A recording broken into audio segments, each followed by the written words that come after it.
Hello guys, welcome to our channel.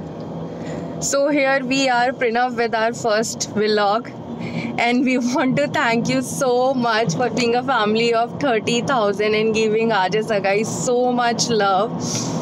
I mean, we are overwhelmed by your response to Aaj Sagai. तो हमने सोचा कि let's start sharing some of our memories with you guys. So this is our first vlog, which is actually a travel vlog. So in this Christmas holidays we have planned a road trip to Rajasthan. So yes, road trip will gonna be very exciting, and we will give you as much as update possible. हम लोग कहाँ गए, क्या क्या किया, कौन कौन सी cities हम लोग cover करेंगे. So that is bit suspense now, जो मैं अभी नहीं बताऊँगी. But yeah, every day we'll be giving you updates and showing you the beautiful faces of Rajasthan. So we are on the way. We have just started from Gurgaon. I think just give me a minute. Pause. So this is Gurgaon and we are just leaving Gurgaon. We are going to pick up my cousin and my जीजू. So हम लोग 4 लोग trip पे जा रहे हैं. So let's go. Oh God, this farmer protest sucks. बहुत ज़्यादा ट्रैफिक हम लोगों को मिला था. So this is 25th of December. Farmer protest was suppose to happen on 26th and 27th. तो हम लोगों को लगा था कि 25 को हम लोग आराम से क्रॉस कर लेंगे, बट अनफॉर्चुनेटली ऐसा हुआ नहीं. And we got lots of traffic near Babar. And guys, you won't believe, it took us almost 10 hours to reach from Gurgaon to Jaipur. जबकि टेक्निकली वो रास्ता जो है वो मुश्किल से आई थिंक 4.5-5 घंटे का है.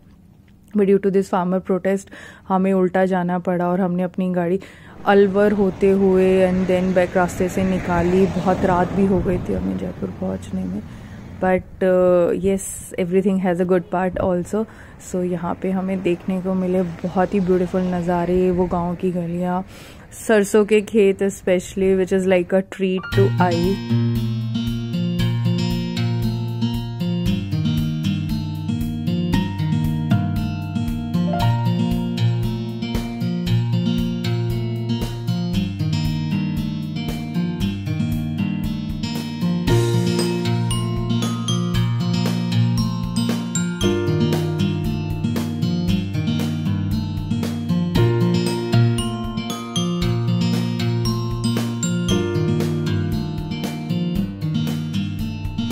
As a positive part of the trip हमें देखने को मिला ये बेहद खूबसूरत सनसेट अरावली की पहाड़ियों में.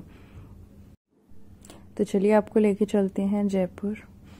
सो गाइज, रात को हम लोग काफ़ी लेट आए थे, but then I wanted to show you this beautiful haveli जहाँ पे कि हम लोगों ने स्टे किया था. I will give you the hotel details in description link. So it is very beautiful Haveli. You can सी जो ग्रीनरी है, जो वर्क है, एकदम उसको प्रॉपर हवेली का लुक दिया गया है. तो चलिए अंदर चलते हैं हवेली के अंदर. सो अंदर घुसते ही आप रिसेप्शन पे देखोगे बहुत ही ब्यूटीफुल वॉल पेंटिंग की गई है. सीलिंग पे भी बहुत ही प्यारा वर्क है. तो एकदम बहुत ही पॉजिटिव सी फीलिंग आपको आती है यहाँ पे. इतनी तो राजस्थान इज सो कलरफुल, और ऊपर से these all beautiful paintings and all colours give you so much of positive vibrance. And then this was the treat. ये एक बहुत ही स्पेशल उन्होंने फोटोग्राफी के लिए आई बिलीव रूम बना के रखा था. सो रिसेप्शन वाले भैया specially asked us to visit this room for the photography session. और बाहर भी इन लोगों ने बहुत ही खूबसूरत सा एक बनाया हुआ है place where you can do all your photographies. So yes, this is that place. Let me show you the wall of this courtyard. ये देखिए, ये यहाँ पे एक छोटा सा फाउंटेन है which actually was not working but it was looking very beautiful. और ये एकदम लाइफ साइज पेंटिंग इन्होंने बनाई हुई है बहुत बड़ी, और जहाँ पे कि हमने बहुत सारी फोटोग्राफी की है. So let me also show you some glimpse of our photography.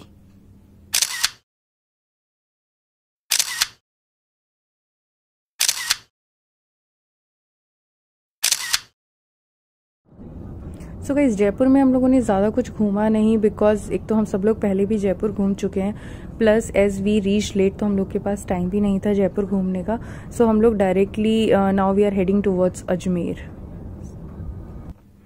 ये हम अजमेर में अपने रूम में पहुंच गए थे टाइमली, हम लोगों ने होटल चेक इन कर लिया था और इसके बाद हमारा प्लान था पुष्कर जाने का। और पुष्कर से रिटर्निंग के time we have plan to visit Ana Sagar lake and this is the view from our room window. You can see beautiful Aravalli hills और एक्चुअली एक कॉर्नर से लेक भी दिख रहा था which I might not be able to show you from camera but the view was very beautiful. This is Ana Sagar lake, आप देख सकते हैं। सो इसकी मैं आपको जो प्रॉपर वीडियोग्राफी है वो मैं रात की दिखाऊंगी। In night this lake shines like mirror and looks very very beautiful. तो अभी हम लोग पुष्कर जा रहे हैं। अगर अभी तक आपने हमारे चैनल को सब्सक्राइब नहीं किया है so please go and subscribe our channel, क्योंकि आगे जाने के बाद मैं आपको पुष्कर से जुड़ी सारी कहानियां बताने वाली हूँ। हम पुष्कर को पुष्कर क्यों कहते हैं, इसका नाम कैसे पड़ा, वो मंदिर 2000 साल पुराना है, कैसे उसकी उत्पत्ति हुई और क्यों ब्रह्मा जी का सिर्फ एक ही मंदिर है पूरे वर्ल्ड में, क्यों उनकी पूजा नहीं की जाती, ये सब मैं आपको डिटेल में बताऊंगी। So let's go to Pushkar. You can see the beautiful पहाड़ियां और ये रास्ता खुद में इतना खूबसूरत था पुष्कर जाते हुए।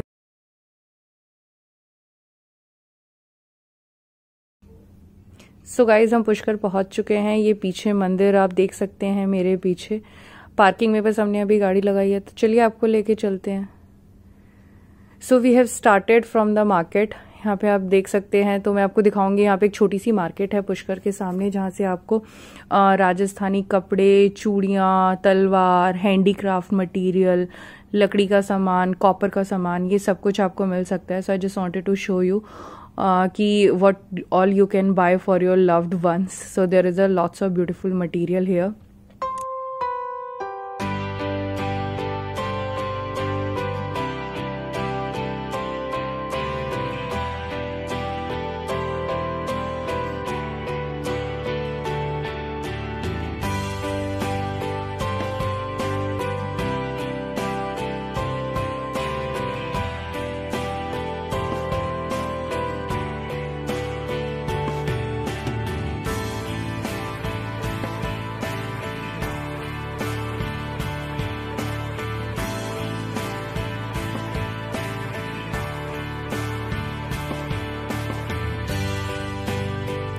सो गाइज अब हम पहुंच चुके हैं ब्रह्मा जी के मंदिर में। आप देख सकते हैं ब्रह्मा जी के मंदिर का विशालकाय द्वार। सो मंदिर के अंदर photography and videography was not allowed, तो हम लोग अपना फ़ोन नहीं लेके गए थे, हमने गवर्नमेंट लॉकर में सबमिट करा दिया था। बट कोई बात नहीं, मैं आपको ये कहानी सुनाती हूँ एज प्रोमिस्ड कि हम पुष्कर को पुष्कर क्यों कहते हैं और इसके पीछे क्या था। सो पुराणों के अनुसार ब्रह्मा जी के हाथ से कमल की कुछ पत्तियां धरती पर आ गिरी थी। ऐसा माना जाता है कि जहां पर वो पत्तियां धरती पर गिरी थी वहां से एकदम पानी का झरना फूट के आया था और उस जगह पर लेक की उत्पत्ति हुई थी। उस लेक को आज हम पुष्कर के नाम से जाने जाते हैं। ब्रह्मा जी ने खुद ही इसका नाम पुष्कर रखा था, क्योंकि पुष्कर का अर्थ है पुष्प प्लस कर। पुष्प मीन्स फ्लावर एंड कर मीन्स हैंड, यानी कि वो फूल जो कि ब्रह्मा जी के हाथों से नीचे गिरा था और यहीं पुष्कर से ही सृष्टि की संरचना प्रारंभ हुई थी। सो आप पूछेंगे ये सब तो ठीक है, बट ब्रह्मा जी का मंदिर सिर्फ पुष्कर में क्यों है, वर्ल्ड में कहीं और क्यों नहीं? तो एक बार क्या हुआ था, ब्रह्मा जी यज्ञ कर रहे थे और यज्ञ को संपूर्ण करने के लिए उनकी पत्नी सरस्वती जी की जरूरत थी, लेकिन Saraswati ji could not be present at that point of time. और ब्रह्मा जी के काफी वेट करने के बाद जब वो बहुत इरिटेट हो गए थे तो उन्होंने ब्राह्मणों से पूछा कि अब आप ही बताइए यज्ञ को संपूर्ण कैसे किया जाए। तब ब्राह्मणों द्वारा गाय के मुख से गायत्री देवी की उत्पत्ति हुई और गायत्री देवी को ब्रह्मा जी के साथ यज्ञ में बिठाया गया। ये देखकर सरस्वती जी को बहुत गुस्सा आया और उन्होंने ब्रह्मा जी को श्राप दिया कि एक बीवी के होते हुए तुम दूसरी को कैसे लेके बैठ सकते हो। तो उन्होंने ये श्राप दिया कि आज के बाद पृथ्वी पर संसार में ब्रह्मा जी की कहीं भी कोई पूजा नहीं होगी, कहीं भी उनका कोई मंदिर नहीं होगा। लेकिन गायत्री माता ने इस श्राप को, और ये कह सकते हैं श्राप के प्रकोप को, थोड़ा कम कर दिया था। सो इसकी वजह से बोला गया था कि ओके, पुष्कर में एक मंदिर ब्रह्मा जी का रहेगा जिसको कि हम लोग तीर्थ स्थानों के राजा के नाम से जानेंगे, और इसीलिए ये मंदिर 2000 साल पुराना होकर भी इतना फेमस है। 2000 साल पहले इस मंदिर का जो ओरिजिन है that was done by Rishi Vishwamitra. So yes, और इसका रीनिर्माण यानी कि जो रेनोवेट और रिपेयर करवाया था that was done somewhere in 14th century. If you like our video, please like, share and subscribe. Stay happy.